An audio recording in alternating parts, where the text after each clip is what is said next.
Good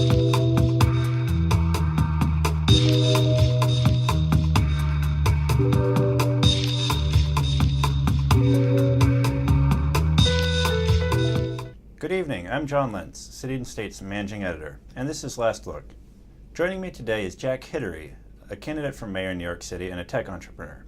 Thanks for joining us today. Thanks, John. Good to be here. So first I wanted to ask you, why are you running for mayor? I'm running for mayor because I'm the best qualified for this job.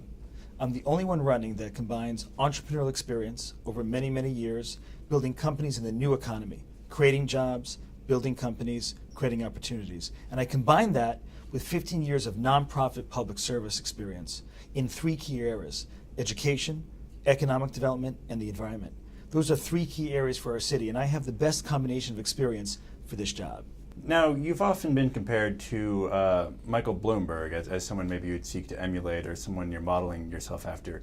Do you see him as a role model in some way, or are there any other past mayors in New York City who you'd look up to or would want to emulate? Well, Mike Bloomberg is to be absolutely commended for his economic leadership over the past 12 years. Look at what he's brought us through. The financial crisis right after 9/11, the financial crisis the last 5-6 years, natural disasters here and there. And so he's really provided a lot of leadership. And look at New York City today, particularly in the entrepreneurial sector. We see a lot of growth in Silicon Alley, in downtown Manhattan, midtown Manhattan, downtown Brooklyn. I really want to take it, though, to the next step. I want to take economic development to all 5 boroughs. I was born in Ocean Parkway and Kings Highway in that area, grew up in that area, and that area still has not seen the kind of economic development that Midtown and downtown have seen in Manhattan. And so my plan, my agenda, is to take economic development out to all 5 boroughs. That's core to why I want to be mayor. Other than Bloomberg, though, are there any other mayors you would seek to emulate? Well, I think every mayor, I would say that every mayor that I was familiar with growing up certainly had many interesting qualities. Ed Koch, I remember very well growing up, had a really good personal touch with the people. How am I doing was his famous saying, and he would be out and about. You often see him out and about. So I think that's a quality that I think I tried to emulate, being out and about with people. I love people, love being out with people. Just last night was out in Staten Island, have been to Brooklyn, Queens, the Bronx, to every borough in the last few days again and again. And so, I think that personal touch was great. Rudy Giuliani is to be absolutely commended for bringing down crime in the city, and that led to some of the growth we see now, particularly in tourism. Look at tourism, 30 million tourists attracted to the city in 2003, 52 million in 2012. So a huge increase in the number of tourists, and that means dollars in our pockets in New York City. That's really good for New York City. I'm putting out a plan for 65 million tourists coming up over the next few years. And so that's going to be a plan that brings even more revenue into the city. But again, not just to Manhattan, not just to downtown or midtown Manhattan, but also looking at all 5 boroughs, looking to develop tourist destinations in more places than just the core of Manhattan. Now, you're a member of the Independence Party, but you will be running on the Jobs and Education Party line. What do you see as your path to victory? Well, what's interesting about this particular election is that you really have most of the candidates out there representing a return to the past, a return to machine politics, a return to a time when we almost went bankrupt ourselves here in New York City. We've only looked to Detroit right now as a reminder and a cautionary tale as to what can happen when you don't manage the city's finances well and you don't bring in capital from the outside. In the 70s, we had a situation of machine politics leading to policies that resulted in a lot of debt, reduction in services, people fleeing the city, leaving the city. And so we can easily see that happening again in the next few years if we don't take core policies forward, such as growth, attracting capital in, encouraging small business. Those are the kinds of things that I want to focus on, as well as education. We really need to transform education to really help our kids match the skills needed for the jobs of today and tomorrow. That's absolutely critical. But in terms of this Jobs and Education Party, it seems like it would be difficult to win in the general election without any other major party lines. Well, actually, in this particular year, actually, it's quite doable. The reason is, one, voters are clearly dissatisfied with their current choices on the major party lines. It's clear from poll after poll after poll, they do not find the current choices engaging, inspiring, or people they want to run the city. Number two, this is a different time and place than 4, 8, or 12 years ago. We can use technology to reach millions and millions of people. No longer is it the case that you have to drop a video cassette in the mail to every single household in New York. You had to do that back 12 years ago. But to reach millions of people now, I can use technology to do that. We're combining that in a hybrid strategy with offline as well, with TV and other kinds of material going out to voters. Joe Trippi came aboard the campaign. He's one of the most well-known and most well-respected campaign strategists in the country, if not the world. And he and I have known each other for years and see eye to eye on the following premise, that a hybrid strategy of online and offline is the key to reaching millions of voters, connecting with them at the moment they're interested in those topics. The fact is, 3/4 of New Yorkers will not really focus on this race until well into September, October. And at that point, I'll have the name recognition necessary to compete with whoever are the nominees. There are a few issues I wanted to ask you about that have been part of the debate in the mayoral race. Sure. One of them, stop and frisk. It's very controversial. Should we be doing it? Should we be doing anything to reform it? Would you keep on Ray Kelly as a police commissioner? Well, sure. Let's look at stop and frisk. Back in 2003, we had 140,000 stops. In 2012, about 530,000 stops. That's down from 680,000 in 2011. So that's the trending in terms of where this tool has gone. The fact that it's increased so much indicates that perhaps we should start also using other tools in the tool chest, rather than relying just upon one tool. As somebody coming from the world of technology, I can tell you there are new technologies now come to market. An example would be right in Nassau County. Other cities also around the country are using a technology called ShotSpotter. What is ShotSpotter? ShotSpotter is a technology that is very straightforward. It is high sensitivity microphones placed on the outside of buildings, on the walls, high up above the ground, say 200 feet above the ground, and they're tuned to the sensitivity of gunshots. The fact is, in major cities, such as New York City and other major cities, 80% of gunshots go unreported. And so that is a major, major challenge to police to prevent and catch that assailant. Why do 80% of gunshots go unreported? First, in high crime areas, many people, many residents are afraid of reprisal if they report on such gunshots. Second, often people mistake a gunshot for a truck backfire or other kinds of noise. Third, sometimes they do report on it, but it's often 5 to 10 minutes after the gunshot, and it was outside the window, and they don't know exactly which direction it came from. Using ShotSpotter, triangulating within milliseconds on the exact spot of the gun assailant, automatically notifying the police exactly where that person is, does a few things. First, it makes it much easier for the police to catch that gun assailant, but also, as word gets out in the community that ShotSpotter is there, you often see a preventative effect as well. Gun assailants do not want to shoot when they know they're going to be caught very quickly. And so it has a deterrent effect as well. These are technologies that can be added as tools in the tool chest. So while we still will have stop and frisk in probably a modified format, it still can be a tool in the tool chest. Let's use it when appropriate and bring other tools to bear to reduce the need for stop and frisk. Well, there has recently passed the Community Safety Act, which would create an Inspector General for the NYPD and would also, I think, make it easier to sue in state court for over racial profiling. Do you have any position on that legislation? We already have oversight of the police in many, many different ways. What some communities have done, what some cities have done, when police forces, and actually they themselves sometimes have suggested this, want to provide more transparency for, say, something like a stop, they often have video cameras on their person that they can actually start and stop during and after such a stop incident. And so that could be one idea that the police may want to consider in terms of providing transparency. The police would like to demonstrate to the public that these stops are appropriate, these stops are justified, and what's happening in the stops is appropriate as well. And so some police forces have used a video camera on the person of the police officer to do that. That's one idea that we'll consider. But this legislation, do you support it or not? I don't think it really does much because it really doesn't have the effect that I think those who wanted to have that intended. Another thing that'll be on the ballot in November is casinos. At the state level, there's a constitutional amendment. It'll go before voters. It would legalize full-scale casinos in upstate New York and potentially in the future in New York City. I think it'd be 7 years that it wouldn't be allowed here. Do you support that? Would you vote for a casino referendum? At the outset, I would not support bringing casinos to New York City. I do support, however, increasing tourism to New York City. We had 30 million tourists in 2003, 52 million tourists in 2012.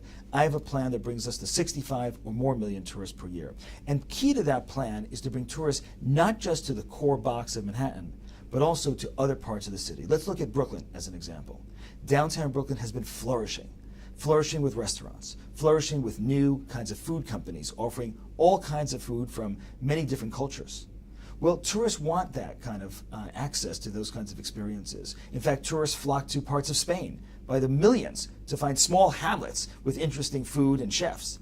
And so all the more so, I think they'll come to New York City for that. But we don't really have the hospitality services right now in Brooklyn to really offer that and welcome those tourists. Let's also look at Coney Island, near where I grew up. Coney Island was in a stalemate for the past 10 years in terms of development. Now finally there's a plan. Let's make sure that plan goes forward. We don't need a casino in Coney Island to make sure tourists come to Coney Island. It's already a beautiful spot. With hospitality services, I think we'll attract millions of people to the area. So I don't think casinos are necessary for the development of New York City. I also wanted to ask about pensions. One issue in the city right now is that the city's unions are do not have contracts at this point. They've expired. We're in overtime. We're in overtime, right. And so that's a big question for the next mayor. How will this be resolved? There's a big question about retroactive pay raises. Some Democratic candidates have said, yes, we should go back however many years and pay a little bit more for those years that the contract wasn't renewed. I'm wondering how you would deal with this issue. It's a huge issue for the budget in the city. Well, I look forward as mayor to working with our unions. There's nothing more important than making sure we invest in our employees, invest in our staff, make sure everyone has adequate training to compete and win in the future. We have $110 billion of debt in New York City right now. We have $4 billion of debt service every year, just to service that debt, just to pay for the interest and other expenses of that debt. We have a $72 billion budget every year, and already we have a projection of about $3 billion of deficit for the coming year. So the question is, how do we then deal with some of the issues that you raised?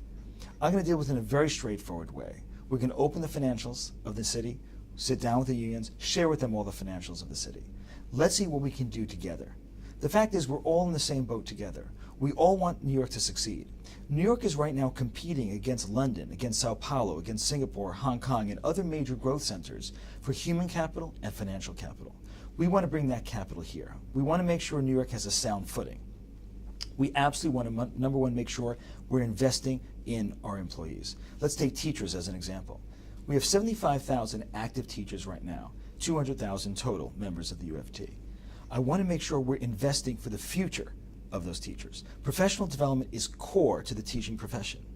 Each teacher has thousands of dollars of professional development associated with them, but let's make sure we're spending that in the right way to prepare them, making sure technology and other kinds of professional development are provided to them. So that's really the conversation I'm looking forward to with the union. The question is, how can we look forward with the union to make sure that we're investing in them, investing in professional development, but also keeping a sound budget? Again, we have a lot of debt right now on New York City, $110 billion worth. We don't want to go back to the 70s. Felix Rohatyn right now, as far as I know, is retired. If we need another red phone to Felix Rohatyn, that's going to be an issue. And so I really think we want to have a core financial sound footing going forward, have an open dialogue with the unions around what we can and cannot do, and come to an agreement and make those contracts come together very, very quickly in my new administration. I was also curious about the fact that you're a member of the Independence Party. I was wondering why you joined that party and whether you've ever been a member of another party in the past. Well, as you may know from looking up online, I've been very active in Democratic politics for many years and supported many Democratic candidates, been very active, was actually active in the Obama campaign as a field volunteer and Kerry before that. But I'm also somebody who's quite independent. I don't want to be associated and tied with a lot of special interests. If you look at the current candidates right now on both sides, but particularly on the D side right now, they've really had to tie themselves and shackle themselves to a lot of pre-commitments running right now with a lot of special interests. And I think that's a bad way to start off an administration. As mayor, I really want to start off independently of any special interest, making sure I don't have any pre-commitments that would force or buy me down one road or another. My core obligation is to the citizens of New York City, is to all the 8.3 residents of New York City, to make sure that we can really fashion a financial plan that really helps everybody. Economic inclusion, transformation of education. To pre-commit to billions and billions of dollars of spending just for a few 100,000 people, I don't think makes a lot of sense. So that's the reason why I have not tied myself to a major party. So I'm also curious if you're planning to issue your full tax returns. It's become an issue in the comptroller's race. Scott Stringer was saying Elliot Spitzer needs to put all his tax returns out there, the full forms. I think all the mayoral candidates, or most of the mayoral candidates, have done that several months ago. Will you be doing that? Will you be telling us how much you make each year? Well, there's actually a schedule that the Campaign Finance Board has of disclosure, and I'll be following that schedule. I believe it's coming up in a month or so in terms of disclosures that we'll do, and we'll absolutely do that. I should also say, though, that we're taking innovative steps to provide more transparency to the donor base and the contributors to my campaign. For the first time ever, as far as we know, in a New York City campaign, we're using a crowdfunding platform. It's called CrowdTilt. And we, for the first time, have figured out a way, writing our own software, to connect a crowdfunding platform to the CFB, to the Campaign Finance Board, and was blessed by the CFB. And that means that right now when you go on my website, which is jackfornyc.com, you can actually donate or even just see all the other donations. You can see who's actually donating in real time. So as they donate, you can actually see their picture, see their name, see what they're doing, and actually see in real time the numbers going up. Normally, as you know, reporting on this, that you'd have to wait for a month or a month and a half sometimes to see who's given to a certain campaign. You have to wait till it comes out on the CFB website. We've actually wanted to provide more transparency and quicker turnaround in terms of transparency to provide that kind of information to our donor base and to the press corps in general. You also mentioned education. I was wondering if you talk about your position on, say, charter schools, or if there are any other education priorities you have in your platform. Well, I think education is quite critical. If you ask CEOs in New York City what the #1 chief challenge they have right now is, startups or big businesses, it's human capital. It's hiring enough people. So at a time when we have 8.9% unemployment, higher than the national average here in the city, we still have many jobs open. And so the question is, how do we close that gap? I believe that we need to transform our K-12 school system. We've made a lot of progress under Mike Bloomberg. He took control of schools, which is great. For some reason, other candidates want to give up control of schools. I'm not sure why. I don't think that's a good idea. He got accountability in the classroom. For the first time, just a month ago, Commissioner John King ruled that we can now have accountability in the classroom. Many other candidates want to give that up as well. Again, I think that's a bad idea. I want to keep accountability. But third, in my administration, I want to take it to the next level. And that means taking our classrooms from a very textbook-oriented type of approach, the kind of approach that's been used for hundreds and hundreds of years, to really fashioning an education in K-12 that really fits the economy of today and tomorrow. And that's really more around problem solving and teamwork. If you look at the best of schools across the country, the schools that are really engaging kids, these schools are using a very different methodology. They're using blended learning. They're using an approach that, yes, uses textbooks to some extent, but also recognizes that every child learns in a different way. And in particular, it engages the team-based aspects and problem-solving aspects that every kid really enjoys. And so when you look at schools like Eastside Community, right here in New York City, it's a public school. It's a public school that uses a very different approach. You won't find at Eastside Community many examples of 30 kids lined up in a row with somebody lecturing in front of the classroom for hours and hours on end. What you do find are kids working together in teams and also self-directed projects. And here's the kicker. Every 3 to 4 months, adults like ourselves come into the school and have kids present to them the work of the past 3 months. These self-directed projects, the team-based projects, the problem solving, the challenges that they've overcome. The kids learn to iterate, fail, and then succeed. And that's just like life. That's like any job out there right now. When employers look at those kids, when colleges look at those kids, they see a kid who's really been tried and tested and now is succeeding. And when those adults come into that classroom, they're able to give constructive feedback. Those kids now that have been presenting from 6th grade on to adults that come in every 3 or 4 months, they are college ready. They're ready for internships. They're ready for jobs. They're job ready and they're life ready. And so that's a new way and a transformative way of learning. That's one of the methodologies. Blended learning says we can really look to the whole child, not just to textbooks and memorization as one aspect of how to learn. And I think that's a critical transformation that we need to take. I look forward to working with teachers, to providing teachers with the training for this new era of learning. It's a very, very exciting time, and many teachers already are moving to this new kind of curriculum and are very, very excited about it. So I think that's going to prepare our kids for a great future, to really compete and win in the global economy. Again, I'm the only candidate who's been on the global stage, in business and in education, environment, and economic development. And these are areas I really wanted to take New York into the next generation of leadership. Now, you mentioned some things about Mayor Michael Bloomberg's education policy that you like. A couple other things, charter schools, he's been a real proponent there. Teacher evaluations, that's been a big controversial issue. Where do you stand on those two issues? Sure. If you look at 1.1 million kids in our public schools today, it's the largest public school system in the country, $25 billion budget. Charter school students are only about 56,000 students of the 1.1 million. So even if you double or triple that, that's still going to be a small percentage. And actually, the data is mixed on charter schools. Some have worked, some have not. The answer is not in just increasing charter schools. It's really looking beyond that nameplate issue, that false choice issue, and really looking beyond that and saying, what are the real approaches that are working, be it public school or charter school? And you find interesting experimentation and innovation in both areas, and we have to really home in on the data. What is really working? And that's what I've done over the past 5-6 years. And you say you want to work with teachers. I think some teachers are concerned about this teacher evaluation system that's coming into place.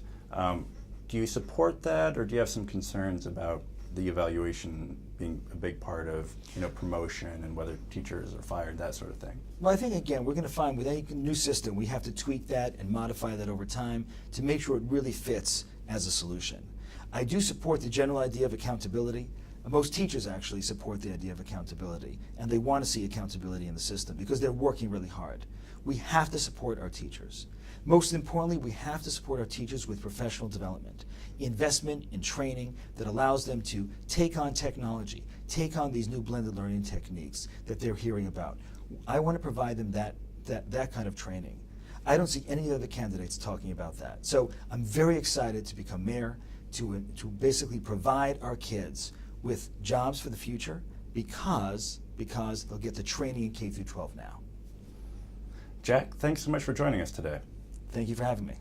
And that's it for Last Look. To check out other Last Look videos, go to our website, www.cityandstateny.com.